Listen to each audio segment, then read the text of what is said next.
जैन साथियों, मैं प्रदीप श्रीवास्तव आपका कानपुर जीएस अड्डे में स्वागत करता हूं। साथियों, जैसा कि आप लोगों को जानते हैं कि हम लोगों का जो 18 सितंबर दिल्ली चलो अभियान के लिए हम लोगों का जो अभियान था, उसका हम कोई भी वीडियो आपको नहीं बना पाए। उसमें कहीं ना कहीं आपकी लापरवाही और कमी थी, जिसके कारण हम लोगों को बहुत नाराज़गी थी और हमने इस पर आपको कोई भी अपडेट या सूचना नहीं दी, क्योंकि जो भी दिल्ली चलो अभियान अंतिम समय पे चल रहा है और हम लोग जो प्रयास कर रहे हैं बहुत ही ज़्यादा अंतिम समय में है।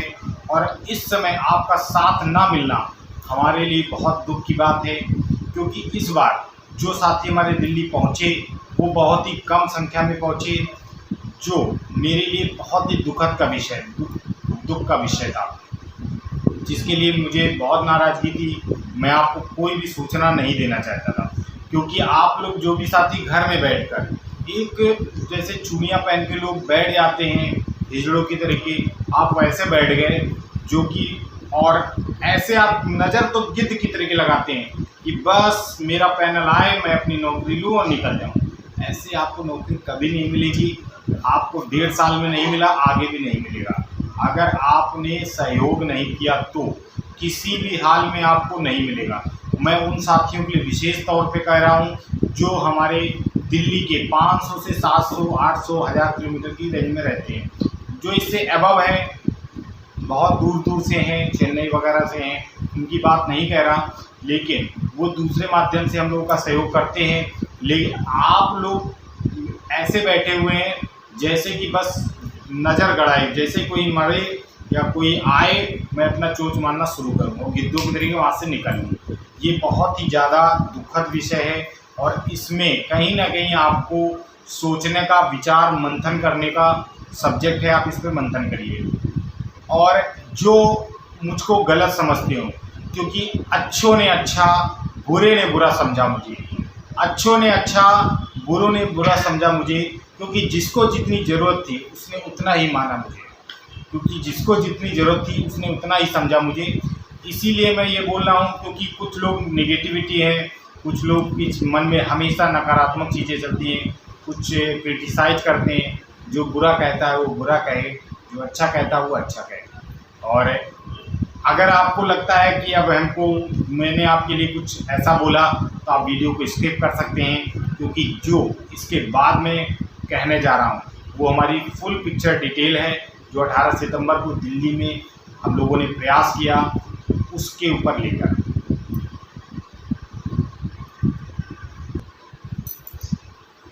तो अब हम लोग जो साथी हमारे जाना चाहते हैं, आप स्किप करके जा सकते हैं, क्योंकि अब हम लोग फुल पिक्चर डिटेल पे बात करेंगे। जो हम लोगों ने प्रयास किया, अभियान किया, और जो हम लोगों का खून पसीना बहाया, दिल्ली में रहकर 15 से 18 किलोमीटर चले, अपना एक एक पल दिया, और अपनी ज़िंदगी के लिए, अपने आने वाले समय के लिए, और आप सबके लिए। आप इसको माने ना माने, ऊपर वाला परमपिता परमेश्वर भोलेनाथ सबको देख रहे हैं, आपको भी देख रहे हैं, हमको भी देख रहे हैं, और हमारी मेहनत को भी देख रहे हैं। जो हमारे साथियों ने मिलकर हम लोगों ने मेहनत की दिल्ली में, उसी पर हम आगे चर्चा करने वाले हैं। और जो साथी जाना चाहें आराम से जाइए, क्योंकि आप वही रुकेंगे जो अपनी नौकरी के प्रति सजग होंगे और चिंतित होंगे, क्योंकि और जो सिर्फ टाइम पास कर रहे हैं, अपने माँ बाप का पैसा बर्बाद कर रहे हैं, उनके लिए कोई इस पर जगह नहीं है। आप जा सकते हैं, आराम से जाइए। और क्योंकि एक कहावत आपको भी हम सुना दें, लैला अब नहीं थामती किसी बेरोजगार का हाथ, लैला अब नहीं थामती किसी बेरोजगार का हाथ, मजनू को अगर इश्क है तो कमाना सीखे, मजनू को अगर इश्क है तो कमाना सीखे। इसीलिए नौकरी कमाने के लिए बहुत ज़रूरी है, इसीलिए हम लोग प्रयास कर रहे हैं। जो सब कुछ हम लोग का हो चुका है, हमारा अधिकार है, उसके लिए हम लोग 18 सितंबर को दिल्ली पहुंच हुए थे सुबह 6 बजे। और जो हम लोग का पहला प्रयास था और जो सभी साथियों को एकत्रित करने का था, वो इंडिया गेट पार्क में था। आप भली बात जानते होंगी, इंडिया गेट पार्क में जब हम लोग एकत्रित हुए, तो इस बार आने वाले साथियों की संख्या बहुत कम थी, जो कि दुख का विषय था। लेकिन फिर भी जितने भी साथी थे, हमने उनको अपनी सारी चीज़ों से अवगत कराया कि हमें क्या क्या करना है, कैसे करना है। उसके बाद हम लोग सारे इकट्ठा हुए और इकट्ठा होने के बाद सारे साथी मेरे कुछ पटना से आए थे। सर्वप्रथम जो भी साथी दूर से आए थे उनका बहुत बहुत आभार, उनके माता पिता को बहुत बहुत साधुवाद कि आपने ऐसे पुत्र को जन्म दिया जो इतना हिम्मती है, इतना सजग है अपनी आपके लिए, अपने आने वाली जनरेशन के लिए। तो सभी साथी एक साथ होकर हम लोग इंडिया गेट पार्क से जो हमारा पहला कदम था वो हमारा था श्री रेल मंत्री श्री अश्विनी वैष्णव जी की बंगले की ओर। हम लोग जैसे भी अपने उनके बंगले के पहुँचे, और क्योंकि आप जानते हैं दिल्ली में एक जगह से दूसरी जगह जाना बहुत ही कठिन होता है, और हम लोग जैसे तैसे उनके बंगले पहुँचे। बंगले पर पहुँचने पर उनके जो सुरक्षाकर्मी थे, इस बार उनके जो पीए श्रीकांत सर और अमित सर नहीं थे, तो उनके जो सुरक्षाकर्मी थे उनसे हमारी बातचीत हुई, और बहुत देर वार्ता करने के बाद हम लोग को ये मौका मिला कि हम लोग अपना ज्ञापन रेल मंत्री महोदय जी तक दे सकें। आप ये समझिए कि 1.5 वर्षों का जो हम लोग का स्ट्रगल है, जो हम लोग का प्रयास है, उसमें अभी कभी ऐसा मौका नहीं आया जिसमें हम डायरेक्ट रेल मंत्री महोदय जी को अपना ज्ञापन दे सकें बिना किसी सांसद, विधायक, किसी भी राजनीतिक सदस्य के बिना। इस बार हम लोगों ने वो कर दिखाया जिसकी आप कल्पना सिर्फ कर सकते हैं, इमेजिनेशन कर सकते हैं, और आपने हकीकत में नहीं देखा होगा। हम लोगों का प्रयास जो सफल हुआ, अब रिजल्ट कुछ भी हो उसका नहीं कह सकता, मंजिल मिले ना मिले अलग बात है, हम प्रयास ही ना करें ये तो गलत बात है। हमारा प्रयास अपना जो 100% होता है हमने 200% दिया, अपने एकाग्रचित होकर अपनी सारी चीज़ों को किया। हम लोगों ने जब अपना रेल मंत्री महोदय जी को ज्ञापन दिया, और उनको ज्ञापन देने पर उनका प्रतिक्रिया क्या रही, प्रतिक्रिया उनका आश्वासन देने की रही, ठीक है बच्चों, मैं जो आपका ज्ञापन है, जो आपकी समस्या है जिससे आप जूझ रहे हैं, मैं इस पर संज्ञान लूँगा।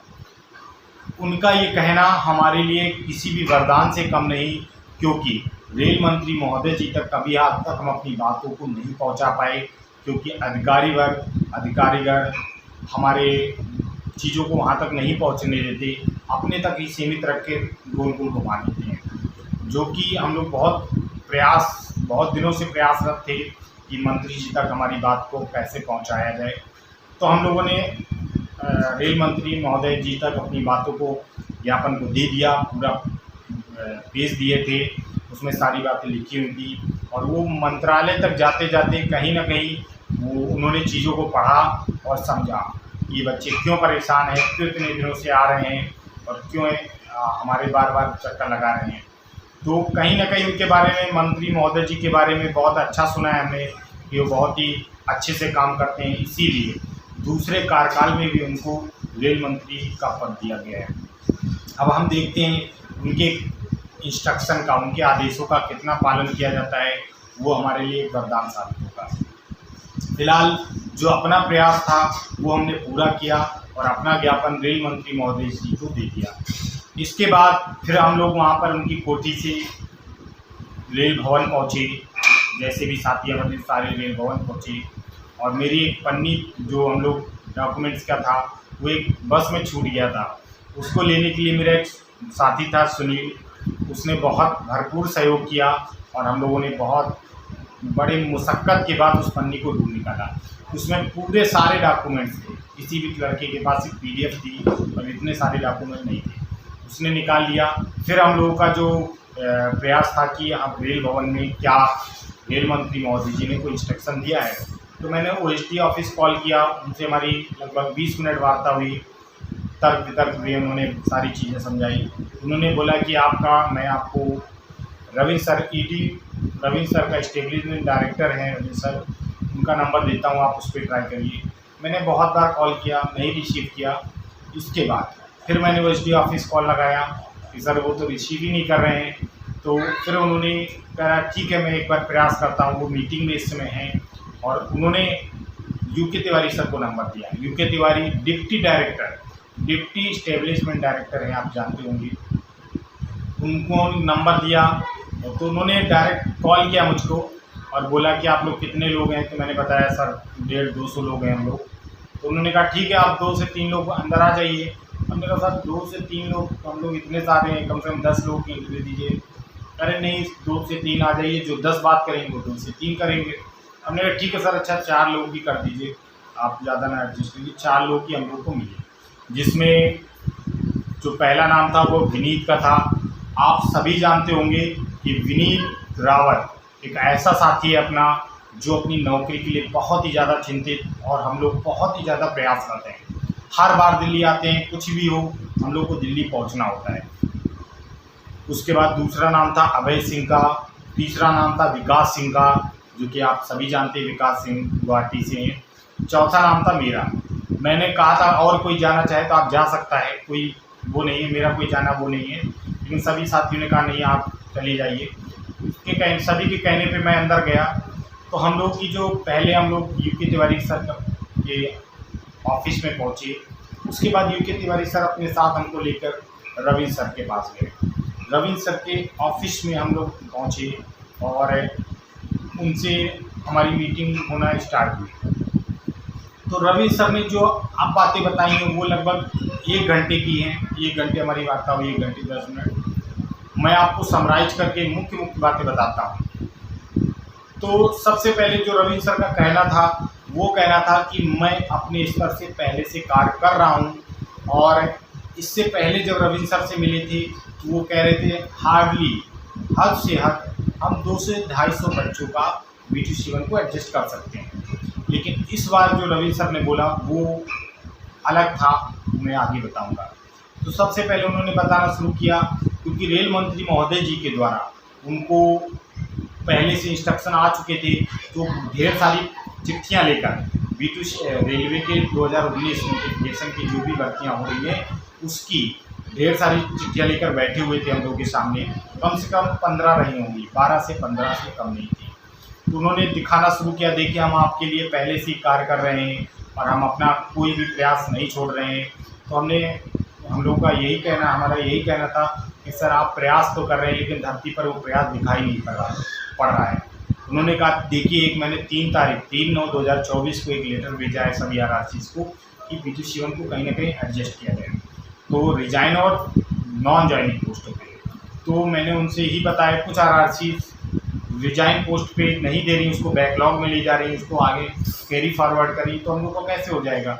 आप B2C1 कैंडिडेट हैं 300, आप मान लो कि 70 हैं, 50 हैं, 6 का दे रहे हैं, 15 का दे रहे हैं, 20 का दे रहे हैं, इससे हम लोगों का क्या होगा। बहुत ज़्यादा जो आपने बोला था हार्डली 2 से 250, वो तो RRC ऐसी भी कर देगी अगर हम प्रेशर बनाएंगे। लेकिन साथियों मुझे जहाँ तक लगता है RRC अपने मन से अगर करती तो अब तक कर चुकी होती। कहीं ना कहीं रेल भवन का प्रेशर था। इससे पहले मैंने 6 RRCs का मैंने आपको डाटा दिखाया था वीडियो में, और 7वां RRC प्रयागराज आया। इसके बाद हुगली का भी एक पैनल जारी हो चुका है, वो मैं आपको वीडियो नहीं बना सका समय की व्यवस्था के कारण। और जो उन्होंने बोला कि मैं आपके लिए कार्य कर रहा हूँ 2019 से जो भी हुआ, और मैंने आपको ये सारे प्रयास हैं कि हम लोग आपको कैसे भी एडजस्ट कर रहे हैं। तो हम लोगों ने कहा कि जो इससे पहले फाइल थी OSD सर के ऑफिस में उसका क्या निर्णय निकला, कि आपने कहा उस पर अभी निर्णय कुछ भी नहीं लिया गया, क्योंकि कोई भी ऑफिशियल अथॉरिटी कोई भी न्यू प्रॉस्पेक्टस सेट नहीं करना चाहती है, कोई भी नियम के विरुद्ध कार्य नहीं करना चाहती। वो ये चाहती है कि जो नियम सम्मत हो उसी के द्वारा हम आपको एडजस्ट कराएं। हमने कहा ठीक है, लेकिन इस बार आपके नियम सम्मत से तो हम लोग बहुत कम लोग एडजस्ट हो पाएंगे, आधे बच्चे तो हमारे वैसे रह जाएंगे। आप हमको पोस्ट नहीं दे रहे हैं और नीचे वाले बच्चे जो हमसे 5-5, 10-10 नंबर कम है उनको पोस्ट मिल रही है। ये तो बहुत दुखद बात है हम लोग के लिए।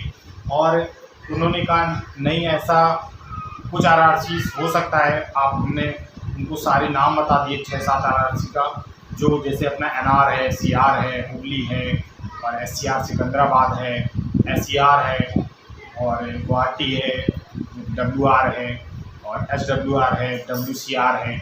ऐसे बहुत सारे मैंने उनको नाम दे रखे थे कि ये इन्होंने अभी पेंडिंग रखा है। तो उन्होंने मुझको दिखाया भी कि अंडर प्रोसेस 6 से 7 RRCs अपने वाले में अंडर प्रोसेस ले रही थी। किस नोटिस के अकॉर्डिंग 3/9/2024 का जो नोटिफिकेशन था, जो कि रेल भवन के द्वारा सभी आरआरसीज को जारी किया गया था।